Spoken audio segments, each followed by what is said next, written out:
No, he's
Really?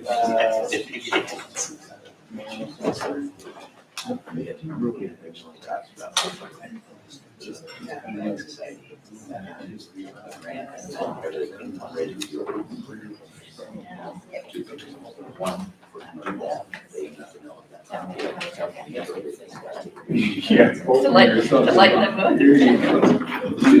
I can do that. You could. Kyle. You nervous?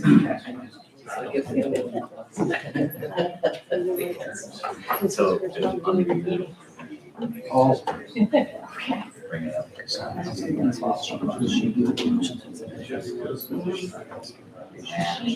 He was going to, but she said it first. How are you?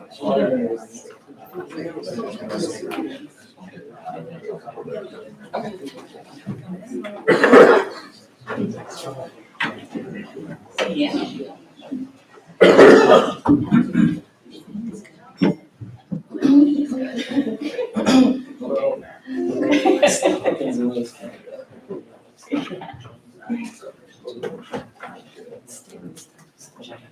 Thank you, Jared.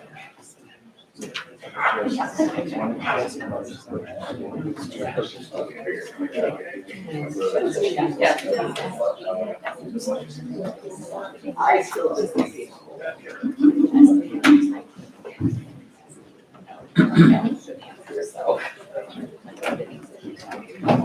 Sorry.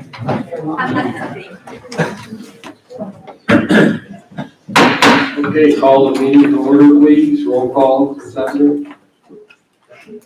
Legislator Hathaway, Yes, ma'am. Legislator Verkler. Here.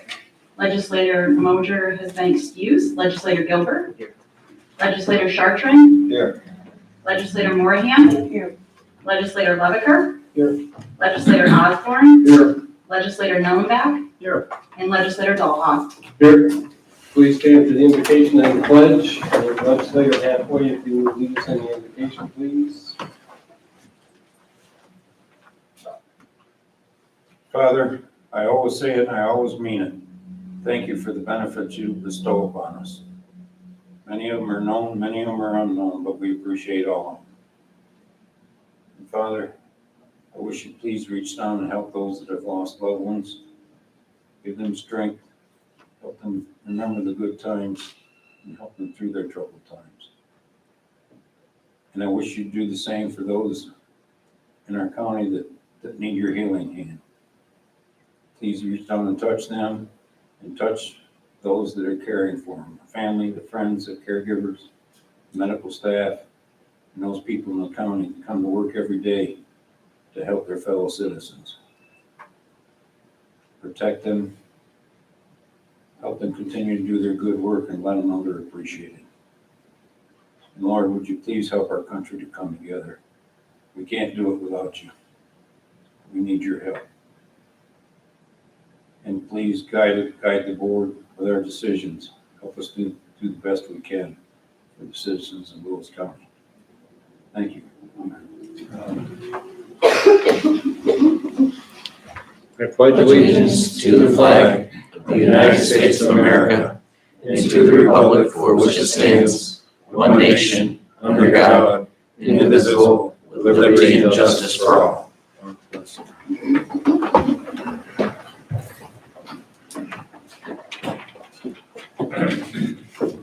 The April 4th board meeting minutes have been distributed, and if there are no amendments, they stand approved. Report of the Finance and Rules Committee per Rule 6. Cassandra, please. Thank you, Mr. Chairman. The Finance and Rules Committee has met and they recommend to waive rules to act upon late resolutions. Need a motion? Lisa, second. Dick, any discussion? All in favor? Opposed? Carries.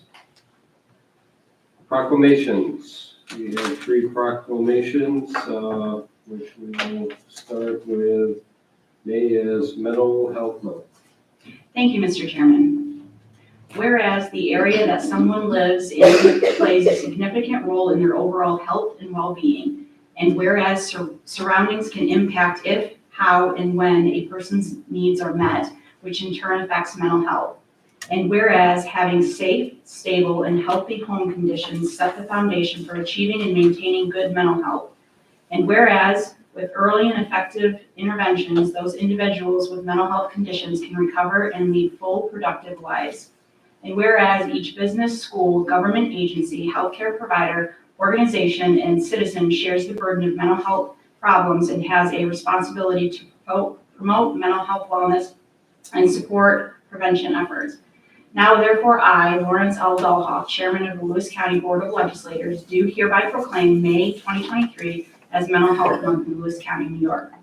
I also call upon the citizens, government agencies, public and private institutions, businesses, and schools in Lewis County to recommit our community to increasing awareness and understanding of mental health, the steps our citizens can take to protect their mental health, and the need for appropriate and accessible services for all people with mental health conditions. We have a Lucy Joe Tummel here for this.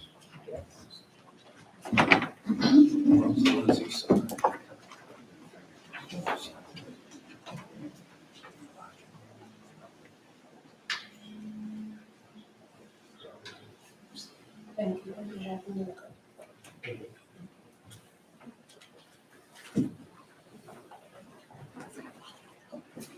The next proclamation is commemorating May as National Foster Care Month. Whereas every May, we renew our commitment to ensuring that all youth in foster care have the love, support, and resources they need to thrive. And whereas we also celebrate the families who provide safe and loving homes for our foster children. We also share our appreciation for the dedicated volunteers and professionals who help our foster youth find permanent homes. And whereas in Lewis County, there are currently 11 children in foster care and 16 families are certified to provide caring, safe, and nurturing homes for children and youth in foster care. And whereas the primary goal of foster care is to provide safe, secure, and stable homes through the compassion and nurturing of a foster or kinship family. And whereas many foster families create permanency for children and youth through adoption, resulting in a greater need for more foster families. And whereas Foster Care Month is an opportunity to encourage individuals and families to volunteer their time, energy, and talents on behalf of children in foster care and their biological families, kinship caregivers, and foster parents during this month and throughout the year. Now, therefore, I, Lawrence L. Dahlhoff, Chairman of the Lewis County Board of Legislators, do hereby proclaim May 2023 as National Foster Care Month in Lewis County, New York, and encourage all people in the county to join in an effort to raise public awareness of the need for additional qualified foster families to offer support to our existing caregivers. Jenny, would you like to receive this? I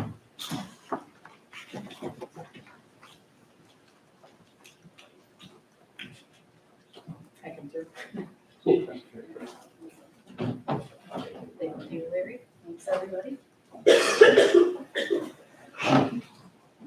The last proclamation is in honor of National Hospital Week.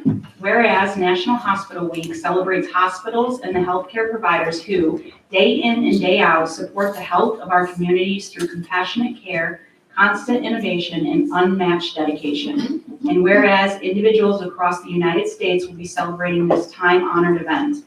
And whereas the County of Lewis is honored to join the many National Hospital Week partners in celebrating Lewis County Health System and the men and women who are on the front lines working tirelessly to help others in their greatest time of need.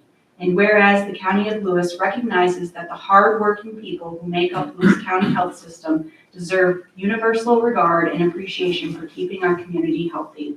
Now therefore I, Lawrence L. Dahlhoff, Chairman of the Lewis County Board of Legislators, do hereby declare May 7th through the 13th of 2023 as Hospital Week in Lewis County, New York, and urge residents to express their appreciation for the people, facilities, and technologies that make trustworthy, reliable healthcare possible in our community.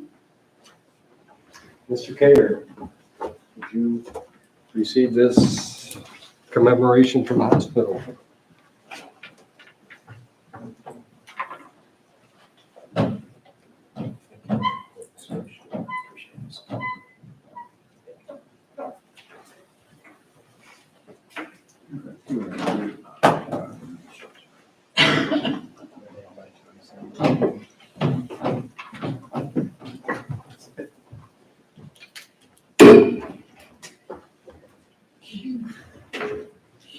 Okay, next on the agenda is public hearings. We have 3 public hearings.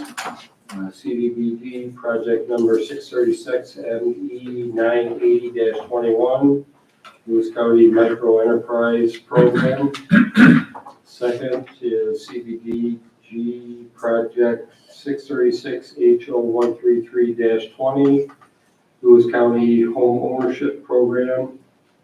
And then last is the CDBG project 636 HR 134-20, Lewis County Housing Rehabilitation Program. So, is there anyone here that we'll start with the micro enterprise program that would like to speak on that application? Thank you, Chairman. Good evening, everyone. My name is Brittany Davis. I'm with the Lewis County IDA. We are a subrecipient of the CDBG Micro Enterprise Grant Fund, and I'm just here to provide a quick update on our program. In 2021, Lewis County was awarded $200,000 in CDBG Micro Enterprise funds. Under this program, we were able to provide grants up to $30,000 to micro enterprises of 5 or fewer employees, meeting the national objective of serving low to moderate income individuals in priority industries of food and beverage, downtown businesses, and tourism and recreational related businesses. We rebranded the program and turned it into a business plan competition where the best plans have the chance at competing for grant funds that go towards the purchase of furniture, fixtures, equipment, or machinery. The Launch Lewis County Grant Program was initiated in early 2022. We received 21 short form applications to assess eligibility and project scope. We sent 21 applicants through the required entrepreneurial training course through the Watertown Small Business Development Center as required by New York State. We then received 13 final applications and business plans, which were reviewed by the grant committee in June of 2022. From there, the committee awarded the following 9 projects and grant awards based on project scope, feasibility, and economic impact. $30,000 to Sterling Valley Maple in Croghan, $30,000 to the Tack Shack in Glenfield, $20,000 to Munch in Lowville, $20,000 to Simmons Tree Farm in Copenhagen, $20,000 to Randall's Corner Store in Belfort, $20,000 to Vanilla Bean Bake Shop in Lowville, $20,000 to the world famous Osceola Hotel in Osceola, $10,000 to Cogumelo Mushrooms in Natural Bridge, and $10,000 to Grassroot Meats in Lowville. We do plan to file for a 6-month extension of the program with New York State to allow some of our projects more time to complete their projects. Overall, it has been successful and a really successful process. We look forward to partnering with Lewis County to apply for more funding in the future. I'll take any questions that anyone has me. Thank you, Brittany. Is there anyone else here that would like to speak on the micro enterprise program? We'll leave that open and move on to Lewis County Home Ownership Program. Jalen? Yes. Speak to that. Lewis County entered into a subrecipient agreement with Snow Up Housing Company in June 24, 2021 in order to administer the 2020 Lewis County Direct Homeownership Assistance Community Development Block Grant. They need a couple more letters. The grant application was awarded in the amount of $377,239 and anticipated that 9 low and moderate income households would be assisted with the purchase of their first home located in Lewis County by providing a buy down on the mortgage, payment of most closing costs, and assistance with rehabilitating the house to make sure that it meets code and housing quality standards as developed by the Department of Housing and Urban Development. The grant was awarded for a total of $225,000 to assist homeowners with the purchase of their home and awarded $96,000 dedicated to the construction costs. The program is now nearing completion and 7 homeowners have closed on their homes, benefiting a total of 25 people. And all homes are in various stages of construction with scheduled completion dates by the end of June 2023. The following are details related specifically to the projects assisted with the 2020 Lewis County Direct Homeownership Assistance CDBG Fund. The average down payment and closing cost provided was $24,218.61. The average mortgage of the homes was $86,532.57, and an average purchase price of $104,71.43. The average repair cost for the 7 homes in construction was $10,128.57, with a range of $1,500 to $15,000. There was no displacement as all homes were purchased were vacant. The program is truly countywide as 2 homes were located in the village of Casterland. 1 was in Glenfield, 2 were in Lowville, 1 was in Port Leyden, and 1 was in Turn. Thank you. Any questions for Jalen? Is there anyone here in the audience that would like to address the homeownership program? I'll leave that open and we'll move on to Lewis County Housing Rehabilitation Program. It's contagious. Is there anyone here that would like to speak on that? Jalen, again. Lucky you. Lewis County entered into a sub-recipient agreement with Snowbelt Housing on June 24th, 2021, in order to administer the 2020 Lewis County Housing Rehabilitation Community Development Block Grant. The agreement stipulated that all funds would be expended within 24 months. The grant application was awarded in the amount of $610,064 and anticipated 14 substandard homes located on scattered sites throughout the county would be rehabilitated for a total construction cost of $522,200. The program is now nearing completion and 13 rehabilitation projects have been completed and 4 more are scheduled to be completed by the end of June. The program's purpose is to provide low and moderate income households with grant funding in order to improve health, safety, energy efficiency, and accessibility of their homes. All projects must meet New York State Code, HUD housing quality standards, and Environmental Protection Agency guidelines to include lead-based paint hazard regulations. Each project included an energy audit in partnership with Lewis County Opportunities, lead-based risk assessments and clearances for homes built prior to 1978, and also included radon testing. The following details are related specifically to the projects completed using 2020 CDBG funds for housing rehabilitation.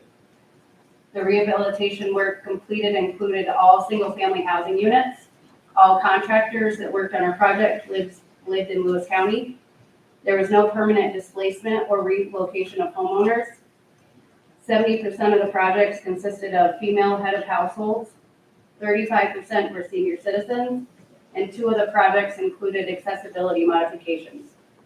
The construction costs range from $10,175 to $39,000, and the average construction cost was $21,803.32. Households that were assisted lived in the following municipalities.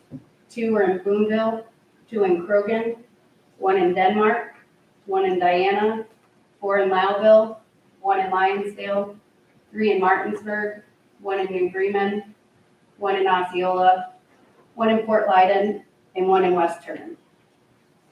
I did want to mention on both of the CDBG grants, we are considering an extension to 9/30/2023, and that would allow us to do 1 additional project on the first-time homebuyer program and possibly 2 more on the rehabilitation program, and then all funds will be committed. Thank you. Anyone else who would like to comment on the rehabilitation program? We'll leave those public hearings open for the time being and move on to privilege of the floor. Is there anyone here that would like to address the board as under privilege of the floor? Yes, please come forward and state your name for the record. Chairman.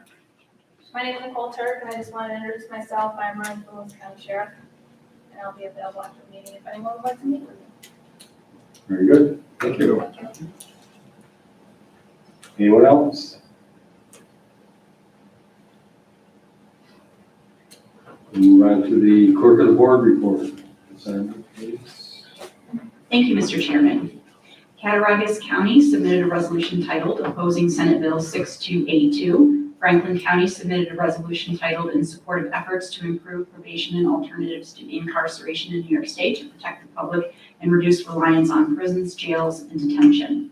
Legislators received the New York State mortgage tax semi-annual report for the period of October 1st, 2022 through March 31st, 2023 in the total amount of $172,032.35. The chairman of the Lewis County Board of Legislators directs the county treasurer to pay the respective amounts due to the towns, villages, and county according to the foregoing schedule pursuant to the provisions of Section 261 of the tax law.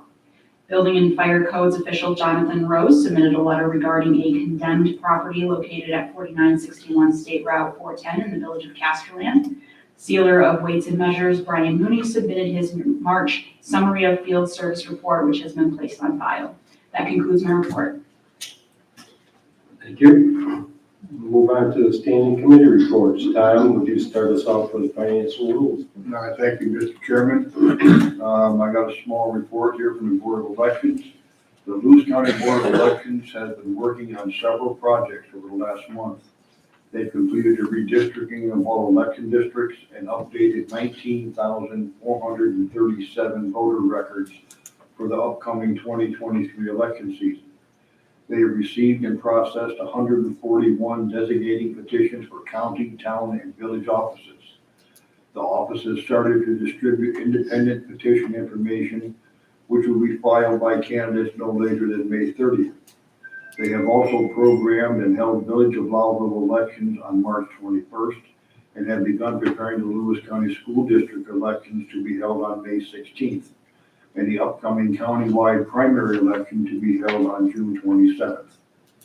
And that's all I have at this time, Mr. Chairman. Any questions for Tom?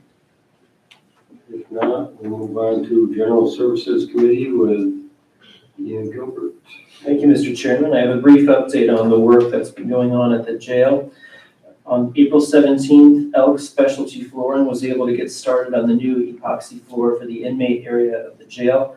The project lasted 2 weeks and was finished on Friday, April 28th. The floor looks great and will hold up for a long time for the daily use of the building. Now that the floor is complete, ENI, our mechanical contractor, is moving ahead with the replacement of the HVAC system. During that time, we will be working on numerous renovations, including a new watch desk area for the corrections officers and changes for the bathrooms and dispatch. And today in the packet, as all of you know, is a resolution awarding a bid for the replacement of the walk-in cooler or walk-in freezer, as we discussed in committee. And this is, of course, consistent with our goal of getting as much work done as possible. But I'm really optimistic that once these projects are complete, the jail will be in a much nicer physical state than it was before. And hopefully we'll provide a better workplace for our corrections officers and dispatch. Thank you, Ian. And I have no motions to report today. Thank you. Any questions for Ian? If not, we move on to Health and Human Services Committee with Lisa Workler. Thank you, Mr. Chairman.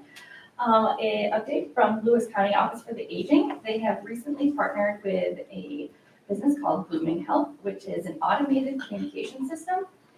Enrollees in this platform can receive timely reminders about wellness programs or support groups, weather-related delays or cancellations to their meals, and also answer surveys to express their aging needs, and also to provide immediate feedback to OFA services. Enrollees can choose how they wish to receive these reminders, either landline, email, text message, or can opt out at any time. And there's no charge for this to dial time.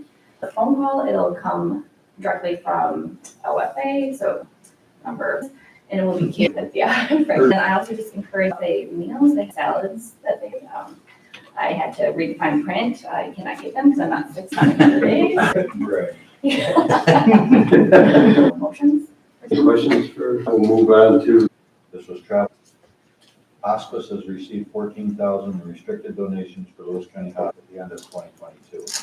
Our capital campaign was made to make the public phase, which I can participate in, is June 2023. So far, we've raised $1 million for the campaign and have about 1.4 left to raise. We submitted some grants, one for a generator for $730,000 from FEMA. We're hoping to hear not too distant future. Some additions to the renovations. We're going to install a new public address system. We're going to replace the medical air pumps facility-wide. We're going to have to get a new air conditioner for the lab. Visor in there makes a lot more heat than the old one did. Completion of the CAT scan room is close. The radiology room renovations are completed. In emergency, we've had left without the scene numbers drastically reduced, mainly due to a nurse doing rounding with the patients and keeping them updated on their procedure. We're in the process of initiating a more robust discharge process, and that'll be a team approach with better communication between the patients and the family. We had a gain of $168,000 versus a budgeted loss of $28,000 for the month of March. Year-to-date loss was $246,237 versus a budgeted loss of $673,455. Somewhat better than when we were going through COVID a couple of years ago. Mr. Musnecki, who's in our capital campaign, is looking at a completion date in early 2024 with the construction at the hospital. Mr. Kerr has offered to conduct a tour project in groups of 2 or 3 to anyone that is interested. Tours typically take about 45 minutes. I took part in one of these about a week ago, and it's real eye-opener to what's going on up there. And I'd recommend that anybody in the room tonight take advantage of it. Mr. Kerr is here. If you want to get a phone number and stuff, you can contact him later. Like he said, he's more than happy to show you what's going on. And there's a lab outreach program.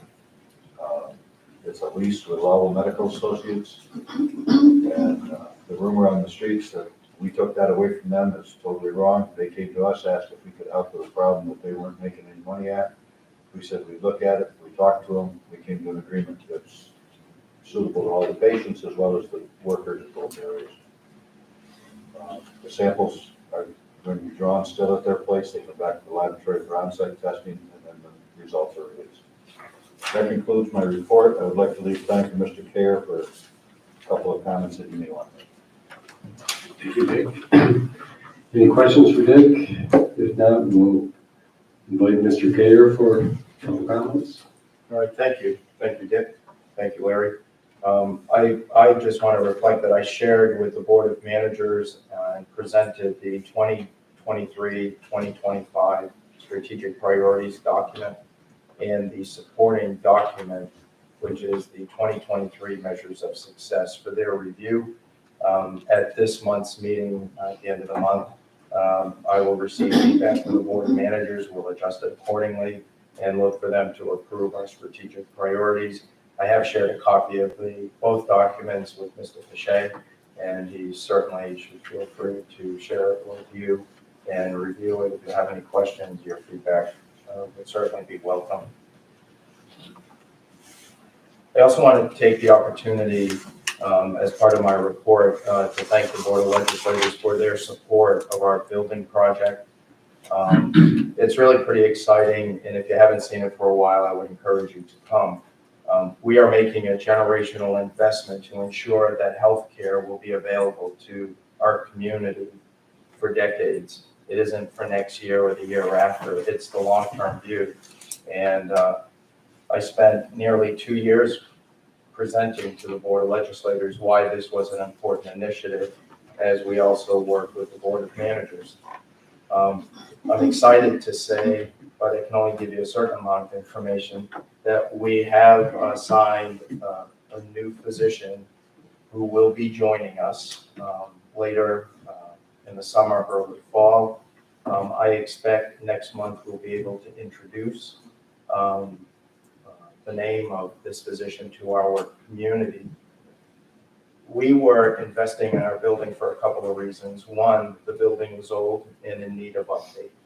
And we also needed to be competitive when we're recruiting physicians, nurses, and other ancillary support staff to our community. Physicians are training in state-of-the-art facilities and state-of-the-art medical schools, and we have to be competitive. Now, we have been very judicious in the design.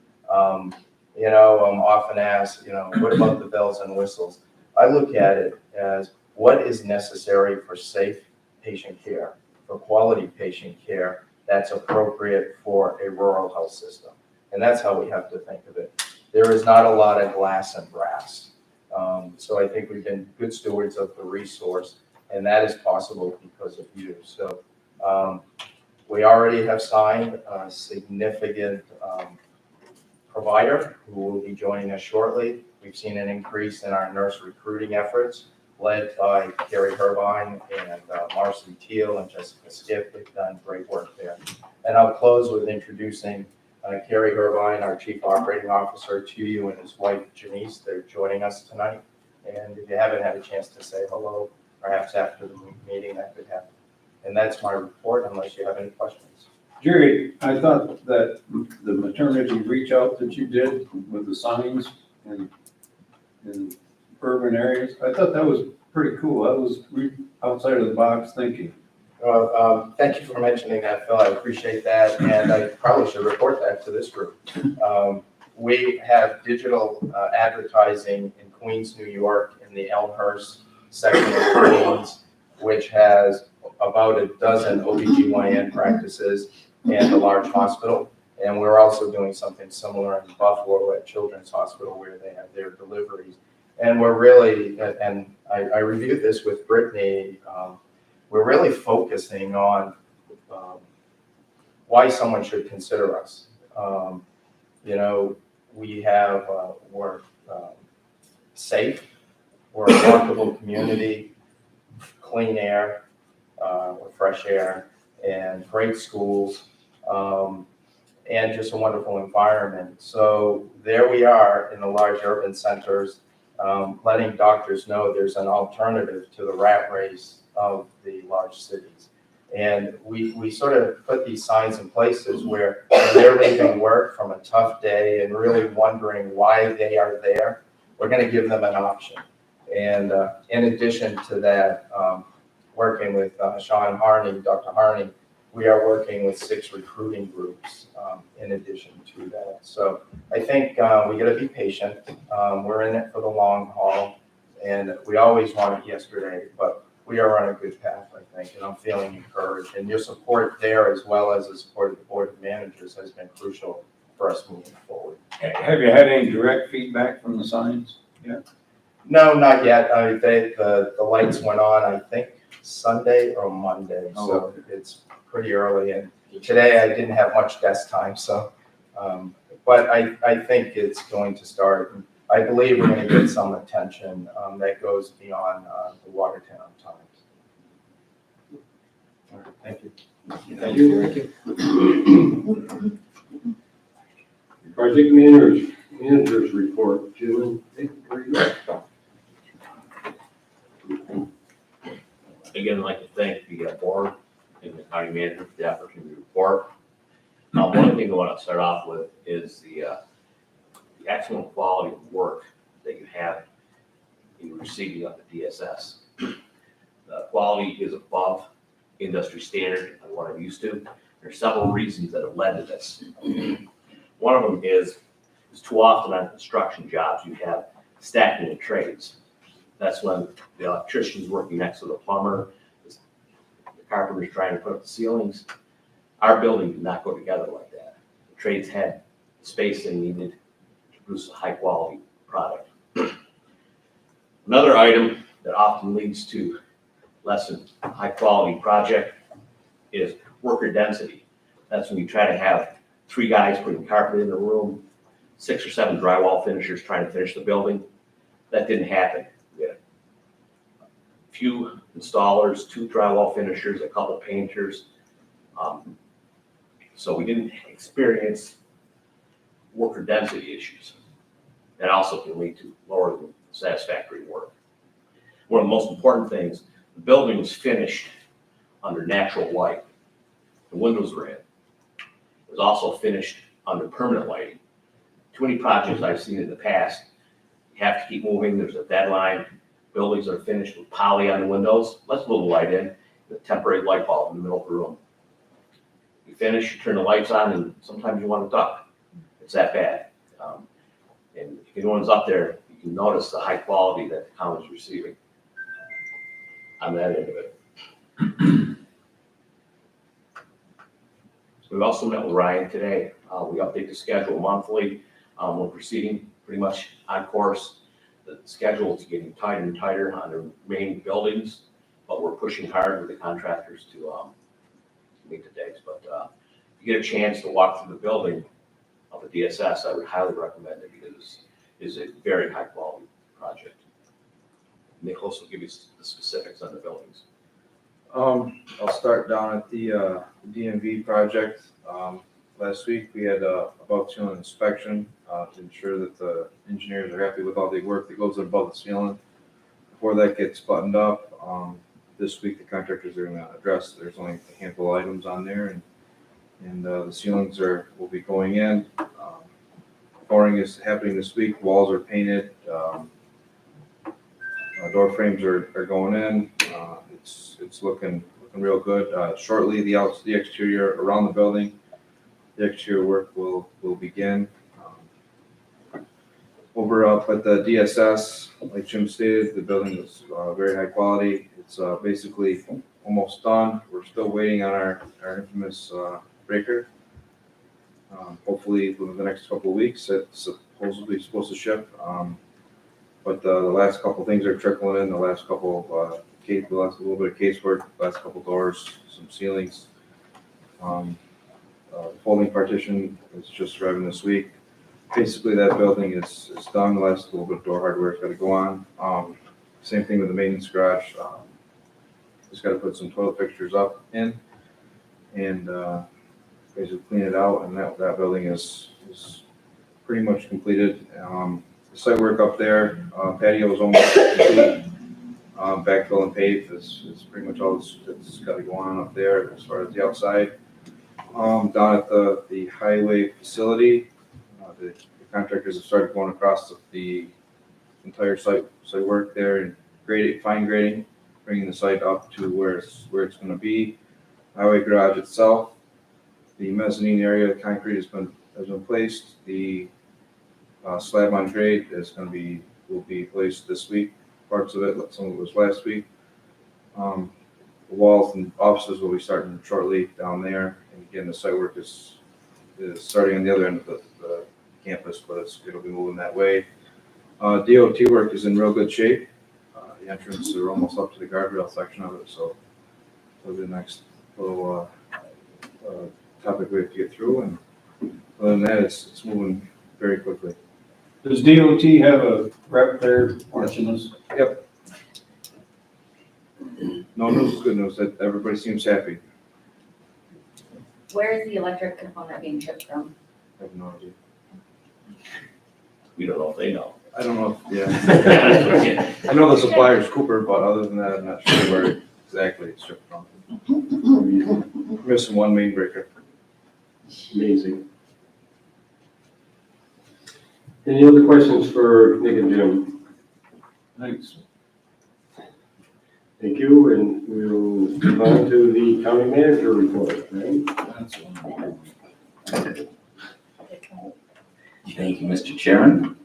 A few updates on the state budget. You probably have heard by now that there is a deal in Albany. The specifics of the budget will be debated among the legislature the next couple of days, but of course, it's anticipated that it'll pass. A couple things in the state budget of note to counties.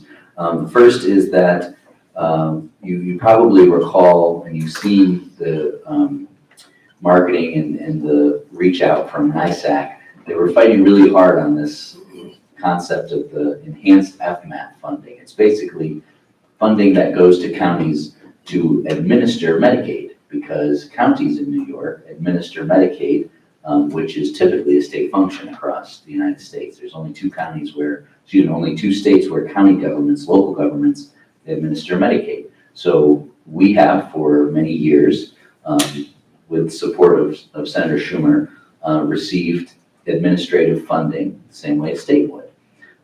However, part of the governor's budget proposal was to usurp that funding, which would increase our weekly local shares, our contribution to Medicaid.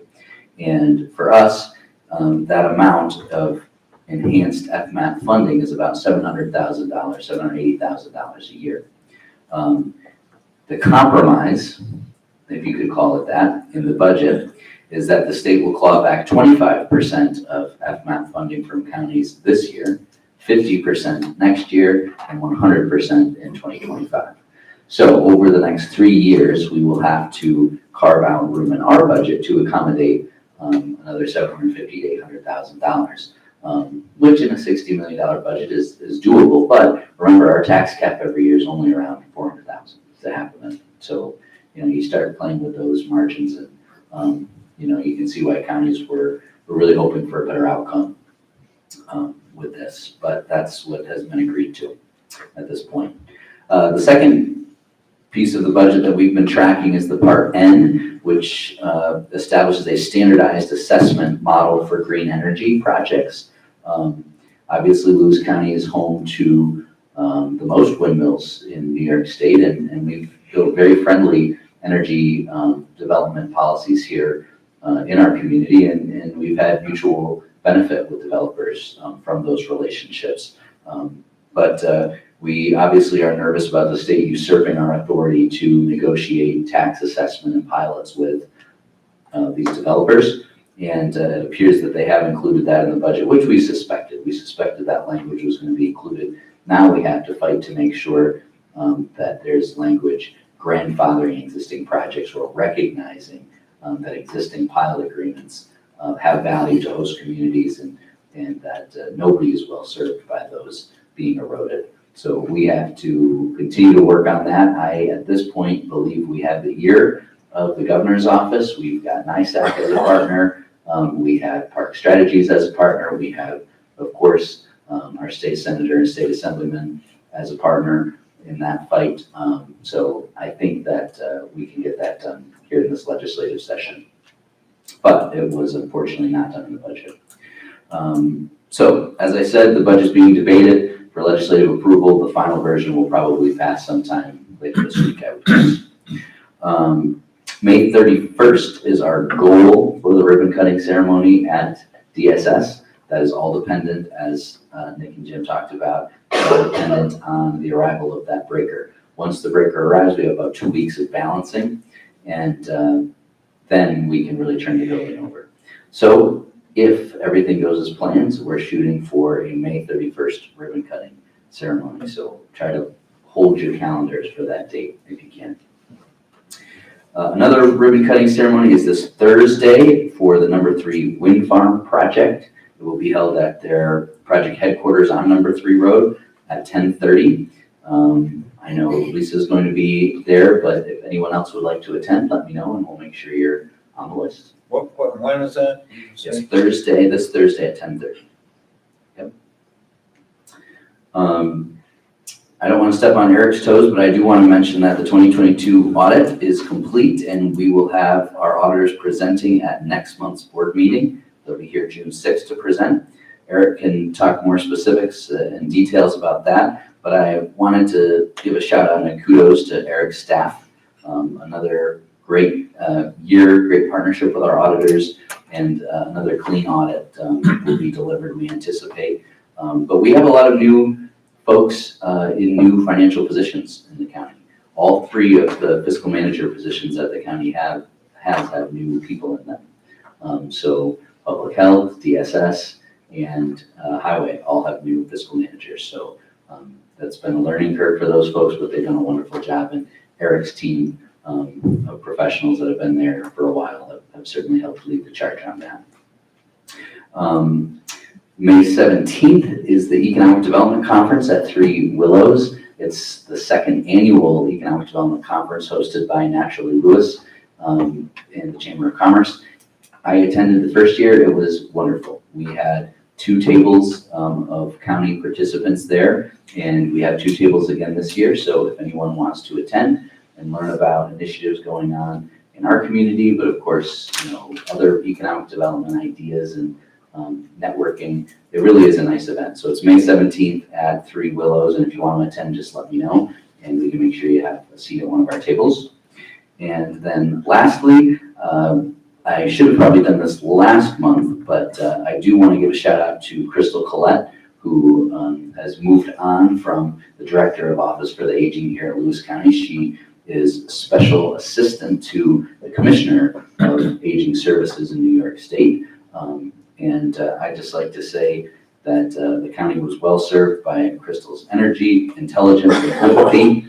She really understood human service systems and how they work in a rural community. And we're very proud of her for taking the next step up to a state leadership position. And hopefully she can bring some of that understanding of how rural communities work to the state, because Lord knows they need it. That concludes my report. Brian, did you, for that number 3 ribbon cutting wind farm, did you invite the governor? I'm not in charge of that event, but I wouldn't be surprised if she was invited. Ryan, what's the time for that ribbon cutting? 10:30. Seeing she likes that. And Part N. part N, yeah. Any other questions for Ryan? If not, we'll move on to County Treasurer report, please.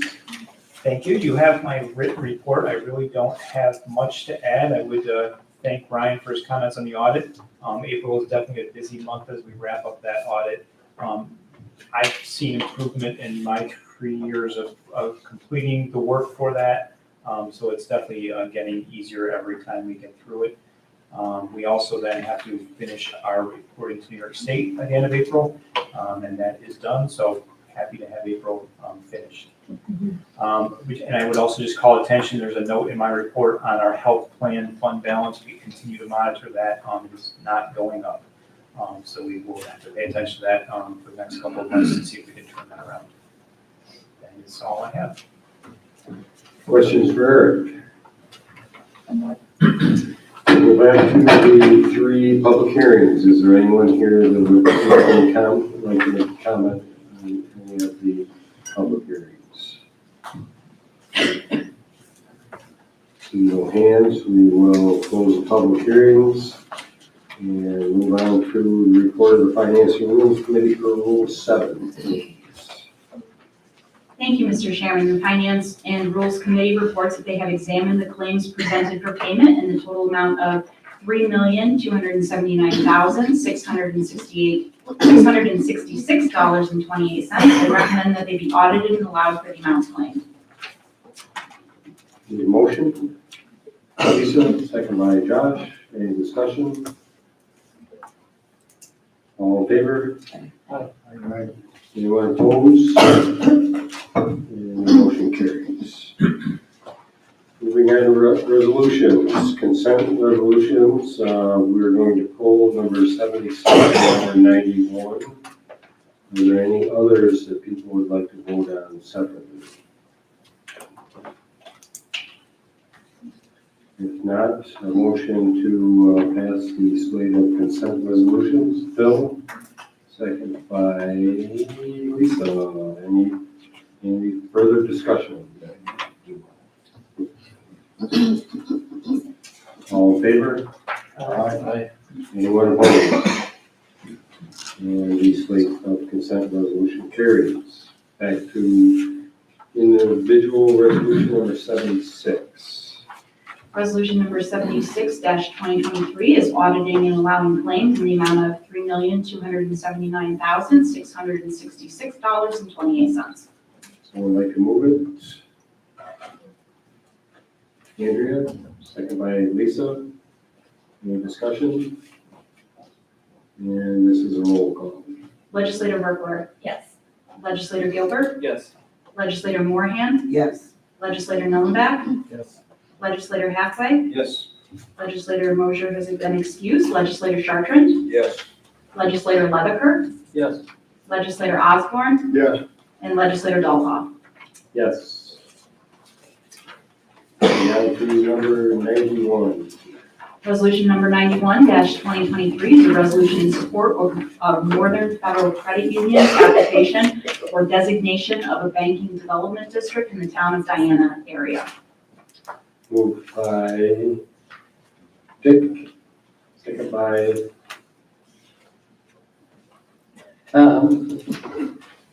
any discussion?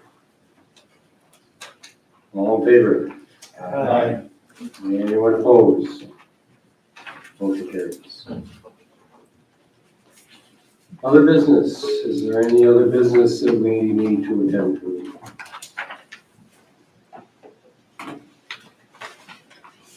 If not, we do need an executive session. We will take a 5-minute break. Before we enter that, I need a motion to go into executive session for personnel matter and potential property sale. Moved by Dick, second by Jeff. Any discussion? Take a 5-minute break and then we'll come back in executive session.